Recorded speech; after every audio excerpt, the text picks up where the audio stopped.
Assalamualaikum guys. Ini adalah 3 fakta. Okey, kepada siapa yang belum tahu lagi 3 fakta ni video tentang apa, bolehlah pergi tengok dekat YouTube channel Nova Studios. So dekat situ ada video-video daripada Borak Nova dan 3 fakta. So saya ada terangkan 3 fakta ni video tentang apa. Korang boleh pergi tengok lah. Okey, fakta yang pertama, kalau korang nak tahu, Malaysia ni bukannya satu-satunya tanah Melayu yang ada dekat dalam dunia ni. Indonesia pun sebenarnya adalah tanah Melayu. Singapore of course tanah Melayu. Thailand pun tanah Melayu. Filipin pun tanah Melayu. Brunei pun tanah Melayu. Kalau korang perasan lah, ada bahasa Filipin yang kita dengar macam bahasa Melayu. Macam anak itu adalah bahasa Melayu, tapi Filipin pun ada pakai. So nak kata diorang bukan Melayu tak juga. Diorang pun adalah bangsa Melayu. And then bahasa Filipin ni bukannya setakat satu bahasa tau. Bukan setakat Tagalog aja. Dia ada banyak. Tapi yang saya tahu nama-nama bahasa dia Tagalog je lah. Ada lagi yang lain. Saya tak ingat lah apa nama dia. Mak saya reti lah bahasa Filipin ni. Tapi Tagalog je kot kalau tak silap saya. Mak saya reti. Itu pun dah lama dah dia kata dia tak praktikkan bahasa Filipin. Mungkin dah hilang lah. Sebab dia pun tak pernah dah cakap bahasa Filipin dengan kita orang. And then kalau korang perasan bahasa Indonesia pun, kalau korang biasa tengok sinetron kan, korang perasan tak? Kita tak payah subtitle pun sebenarnya. Sebab kita faham apa yang dia cakap. Kalau nak kata korang tak faham, korang ni orang Melayu ke orang acah-acah Melayu? Kalau acah-acah Melayu tu, yelah, kita faham lah. Memang dia tu kacukan Melayu dan bangsa lain macam Chinese ke ataupun Jepun ke, Korea ke ataupun Jerman, orang putih barat punya. Itu kita faham. Sebab kadang-kadang dekat dalam rumah pun orang bercakap bahasa Inggeris. So nak bercakap, nak bertutur dalam bahasa Melayu tu pun korang akan jadi awkward. Korang akan jadi susah nak faham. So perlukan subtitle bahasa Melayu ataupun bahasa Inggeris. Tapi mana-mana orang yang memang membesar, dilahirkan, memang dia adalah orang Melayu, Malaysia, korang kata korang tak faham bahasa Indonesia, korang ni Melayu ke ataupun tak sebenarnya? Ada juga yang saya pernah dengar, saya pernah baca komen-komen daripada Facebook, daripada media sosial ni lah. Perbezaan bahasa Melayu dengan bahasa Indonesia. Saya macam, Indonesia diorang pakai bahasa Melayu juga kot. Diorang tak pakai bahasa Zimbabwe ke, diorang tak pakai bahasa Afrika ke, tak. Diorang pakai bahasa Melayu juga. Apa masalah korang dengan bahasa Melayu Indonesia ni? Indonesia diorang bukannya bahasa diorang sendiri. Diorang ada bahasa diorang sendiri. Macam dekat Aceh, yes, ada bahasa diorang sendiri. Dekat Medan, yes, ada bahasa diorang sendiri. Macam dekat Malaysia jugalah. Kalau orang asli dekat sesetengah tempat tu, dia akan pakai bahasa diorang sendiri. Bila diorang nak bercakap dalam bahasa Melayu, diorang akan jadi pelat kan. Akan jadi macam sangkut-sangkut sikit.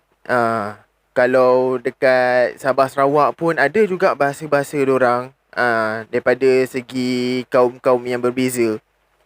Tapi bila ajak bercakap dalam bahasa Melayu, diorang tetap lagi boleh berbahasa Melayu. Sama juga dekat Indonesia. Nak kata diorang bukannya orang Melayu, korang ni tolonglah jangan kolot sangatlah pemikiran tu. Saya dengar malam seram bila orang kata, saya minta maaf, saya tak pandai sangat bercakap dalam bahasa Melayu ataupun menulis dalam bahasa Melayu. Seriously, rakyat Indonesia, orang-orang Indonesia, siapa saja yang mendengar, yang menonton video ni, korang juga adalah bangsa Melayu.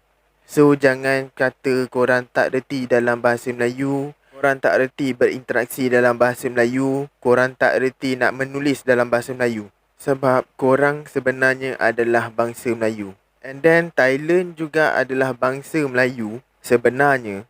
Sebab dulu Semenanjung Tanah Melayu ni ada satu kerajaan daripada Siam tau, yang orang panggil itu adalah kaum Siam. Dia bukan bangsa tau, tapi dia adalah kaum Siam. Bangsa Melayu tapi kaum yang berbeza. So bila dorang kalah dalam peperangan, dorang melarikan diri sejauh yang mungkin sampailah dorang jumpa satu penempatan baru yang sekarang ni adalah dipanggil Thailand. Dekat situlah bermulanya kerajaan baru bagi masyarakat Siam ataupun kaum Siam. Kalau korang ada tengok satu filem yang menunjukkan sejarah kerajaan Siam pada zaman dulu, korang akan tahu sebenarnya orang-orang Siam ni juga orang Melayu. Sebab puteri yang dia bagi nama Puteri Biru. Ada juga puteri-puteri yang nama-nama bunga, macam Puteri Kemboja ke apa, kalau tak silap saya lah. Tapi nama-nama Melayu lah nama anak diorang. And then kalau korang nak tahulah, ada satu penempatan bagi masyarakat Patani dekat Thailand. Diorang boleh berbahasa Thailand dan juga berbahasa Malaysia. Bahasa ni ada banyak dalam dunia. Walaupun bangsa dia sama, tapi bahasa dia gunakan adalah berbeza. Okey, fakta yang kedua, kalau korang nak tahu, ada satu pulau penempatan Melayu yang jarak dia jauh daripada tanah Melayu kita ni dan juga jauh daripada Australia, tapi diorang menggunakan mata wang Australia. Inilah dia Cocos Keeling Island. Saya tak tahulah sebutan dia Keeling ataupun Keeling Island. And then kalau korang tahu, Australia ni bukan setakat sebuah negara, dia juga adalah sebuah benua. Cocos Keeling Island ni adalah salah satu daripada negeri yang diorang katakan hak milik Australia. Tapi pulau tu majoriti orang Melayu tau. Saya pun baru dapat tahu pasal pulau ni. Waktu tu 2017 ke 2018 macam tu lah. Saya tengah scroll Facebook. Saya jarang lah main Instagram sebab saya tak tahu nak buat apa. Saya ni bukannya orang yang jenis suka selfie setiap hari and then update status setiap hari. So saya layan Facebook tu pun tengok video yang macam scene daripada movie ataupun series, Netflix punya series ataupun video-video yang orang post nampak lawak ke macam mana ke, saya akan tengok lah video-video yang entertain saya. Ada juga artikel-artikel daripada page Facebook yang muncul dekat wall tu. And then waktu saya tengah scroll tu, saya terjumpa satu information, satu artikel pasal Cocos Keeling Island ni. Saya macam, oh, ini pulau apa pula dah? Ni kat mana? Bila saya baca dan saya tengok gambar dia, saya rasa Maldives kalah kot. Serius saya cakap, saya boleh kerat jari Maldives, Hawaii kalah korang. Sebab pulau diorang cantik weh. Pulau diorang tak adalah besar mana, kecil je. Tapi saya tengok dia punya persekitaran pantai dia memang nampak bersih. Dalam gambar lah, saya tak tahulah realiti pergi sana macam mana, bersih ke tak. Tapi saya tengok kat dalam gambar tu, kepulauan dia bersih. Dia punya everything lah. Saya rasa macam Hawaii, Maldives memang kalah lah. Dia punya pulau, cantiknya pulau ni. Walaupun pulau tu kecil, diorang ada airport tau. Saya macam, gila apa tu? Pulau macam tu punya kecil, ada airport. Tapi bila saya dapat tahu Langkawi dah ada airport, saya kata, oh okey lah. Pulau Langkawi yang kecil macam tu pun ada airport, apatah lagi Pulau Keeling Island ni. Of course lah dia ada. And then waktu tu juga saya search tiket nak ke sana. Waktu tu saya ada kerja lah. Taklah macam sekarang ni. Lepas diberhentikan, saya cuba berniaga pun tak dapat. And then saya cuba buat yang ini. InsyaAllah harap-haraplah ada hasilnya. Bila saya tengok tiket penerbangan ke sana, harganya mencecah ribuan ringgit tau. Bukannya murah, mahal. Nak pergi ke sana je. So saya kata, oi, ni memang kena kumpul duit lah baru nak pergi ke sana, nak bercuti. Kalau siapa yang lepas daripada COVID ni terasa nak pergi honeymoon, Korang kata nak pergi tempat yang luar negara tu kan, daripada korang pergi dekat Maldives ke, pergi dekat Hawaii ke, korang pergi kat mana-mana tempat yang berpantai tu, lebih baiklah korang pergi dekat Cocos Keeling Island ni. Memang cantik lah tempat dia. And then bahasa rasmi dia pun bahasa Melayu. Diorang boleh bertutur dalam bahasa Melayu. Rasanya bahasa rasmi diorang bahasa Inggeris kot, sebab diorang salah satu daerah dalam Australia, tapi diorang boleh berbahasa Melayu lah. Kalau korang nak tahu rupa pulau tu macam mana, dia punya suasana pulau tu macam mana, korang boleh search dekat Google, type COCOS, Cocos Keeling, Keeling, Keeling Island tu. Takkan korang tak reti nak eja macam mana kan. Untuk fakta yang ketiga, King Cobra, orang barat, orang-orang putih, diorang buat kajian, diorang buat video pasal King Cobra diorang tu, yang sebenarnya adalah ular tedung selah. Yang diorang buat drama sangat, yang nampakkan makhluk tu menakutkan.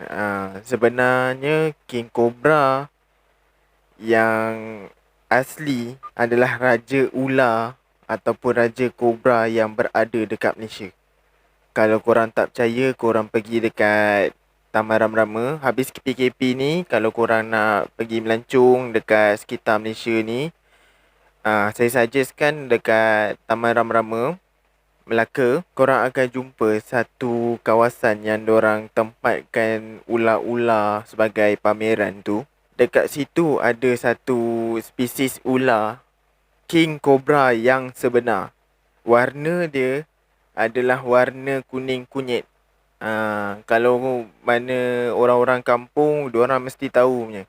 Mana orang-orang tua kampung, kalau korang tanya pasal King Cobra ni, jangan tanya yang pakcik-pakcik, korang kena tanya yang atuk-atuk tu. Korang akan dapat dengar cerita lah pasal King Cobra ni.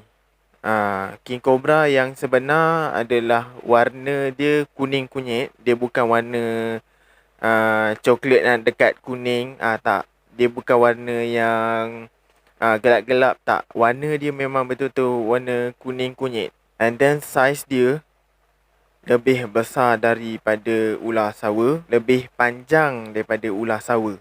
Yang orang putih duk buat cerita pasal ular King Cobra yang diorang kata menyeramkan tu, menakutkan tu, sebenarnya ular tedung selah je. Diorang tak ada King Cobra yang sebenar. Diorang buat cerita tu dekat Animal Planet, dekat Nat Geo Wild, dekat Discovery Channel, semata-mata untuk dapatkan, ialah bisnes, untuk dapatkan penonton yang ramai, untuk orang tengok cerita diorang. Diorang gelarkan ular tedung selah tu je sebagai King Cobra. Sebabkan ular tedung selah tu boleh membesar, boleh memanjang lebih daripada 5.5 meter. Dia punya panjang, dia punya tahap pembesaran dia 2 lebih lah, 2 point berapa saya tak ingat, tapi 2 lebih lah meter dia boleh membesar. Tapi King Cobra yang sebenar yang ada dekat Taman Rama-Rama tu dekat Melaka, dia boleh membesar 3 ke 4 meter, memanjang 6 ke 7 meter. Seriously, saya adalah berborak dengan orang-orang yang jaga kesangka ular tu. Diorang bagi tahu ini adalah King Cobra yang sebenar, yang sebenar-benarnya, bukan dekat dalam TV tu. Kalau korang cari dekat Google, memang korang takkan dapat lah. Sebab saya dah cuba juga nak cari dekat Google untuk kepastian pasal King Cobra ni, tapi tak jumpa pasal information King Cobra ni lah. Yang ada pun King Cobra ular tedung selah tu lah. Tapi saya ingat King Cobra yang sebenar tu ada dekat tanah Melayu sahaja. Dia tak ada kat tempat lain. Dia memang takkan ada dekat India ke, dekat China ke, dekat Korea. Dia takkan ada. Sebab ular tedung selah ni dikatakan tempat populasi dia berada dekat Asia. So, diorang anggapkan ular tedung selah ni adalah king cobra sebab dia senang jumpa sebenarnya. Banding dengan king cobra yang dekat Taman Rama-Rama dekat Melaka tu, itu paling jarang orang dapat jumpa. Sebab dia, saya tak tahulah kenapa. Ada orang kata sebabkan dia bukan ular yang berasal daripada dunia kita. Bila dia sesat ke dunia kita, barulah kita akan jumpa dia. Barulah orang akan jumpa dia. Tapi saya tak tahu kesahihan cerita tu. Saya cuma tahu king cobra yang sebenar bukannya ular tedung selah, tapi dia memang raja ular, dia memang raja kobra. Dekat Taman Rama-Rama Melaka ada dorang pamerkan ular tu. Tapi tak tahulah sekarang ni ada lagi ke tak. Takut ular tu dorang dah simpan kat tempat lain ke, ataupun ular tu dah mati ke. Sebab saya pun dah lama juga tak pergi Melaka dekat Taman Rama-Rama tu. Sebab the last time saya pergi, saya agak fobia. Itu cerita pasal lain lah. Rasanya saya dah pernah cerita kot. Sebab apa saya, benda paling menyeramkan lah. Bukannya fobia apa. Sebab ialah benda yang paling menyeramkan dia ada juga dekat dalam Taman Rama-Rama tu. Menyeramkan bagi saya. Kalau setakat lipas saya tak kisah lagi. Kalau katak pun saya tak kisah lagi. Kalau iguana saya lagi nak pegang. Lipan dulu tak takut, tapi adalah sebab satu kejadian yang buatkan saya takut. Saya ada ceritakan dekat dalam Borak Nova kalau tak silap saya. Kenapa saya jadi takut dengan lipan. Kalau tak ada pun, kemungkinan saya akan ceritakan lain kali lah, bukan hari ni. Okay? So, itu saja perkongsian saya pada video 3 fakta kali ini. Kita jumpa lagi minggu depan. Bye!